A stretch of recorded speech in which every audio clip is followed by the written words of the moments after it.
ঠিকাদাৰ মহিমাতালিৰ কাৰণে এটা ঐতিহাসিক ৰজাদিনীয়া আহোমৰ দিনীয়া এটা পুল ধ্বংসপ্ৰাপ্ত হৈছে। মানুহ ইয়াত দুৰ্ঘটনাপ্ৰাপ্ত হৈছে, যিটো চাবৱে তেওঁলোকে বহুত হেমাহি কৰিছে বনোৱাৰ কাৰণে। সেইকাৰণে আমি মথিয়াচিকা আঞ্চলিক সমিতি আৰু মেছাগড় আঞ্চলিক তীব্ৰ বিৰোধিতা কৰিছোঁ টাইম ছাত্ৰ সন্থাই, আৰু ইয়াৰ বাবে আমি যিকোনো পদক্ষেপ হাতত ল'বলৈ বাধ্য হ'ম। ৰাজমহল পুলৰ যি দুৰৱস্থা, এই দুৰৱস্থা হ'বলৈ পালে এজন ঠিকাদাৰৰ কাৰণে তেওঁৰ মৰমতালিৰে আজি এই ঐতিহাসিক পুলৰ ধ্বংসপ্ৰাপ্ত আপোনালোকে দেখিবলৈ পাইছে। আৰু ইয়াৰ বিষয়ে আমি বিভাগীয় কৰ্তৃপক্ষক বহুত আবেদনো জনাইছিলোঁ আৰু প্ৰশাসনকো জনাইছিলোঁ, কিন্তু তেওঁলোকে কোনো বিহিত ব্যৱস্থা নল'লে আজিলৈকে।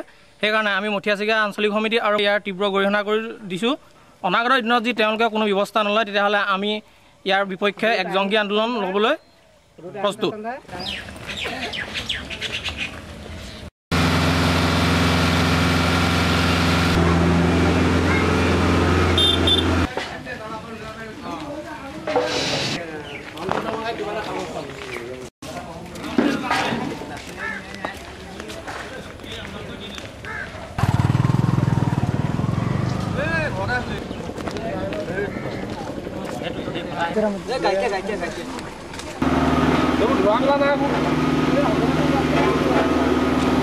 শিলবোৰ ধোৱা নে নোধোৱা?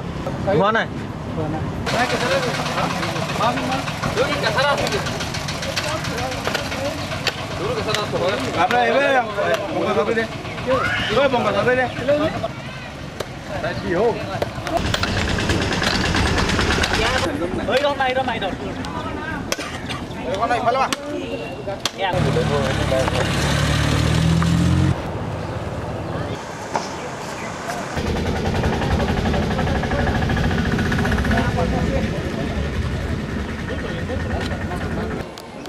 সেইটো মই দায়িত্ব মই লৈছোঁ, কাৰণ যিহেতু আমি সেইটো বিষয়ে আমি নাজানো।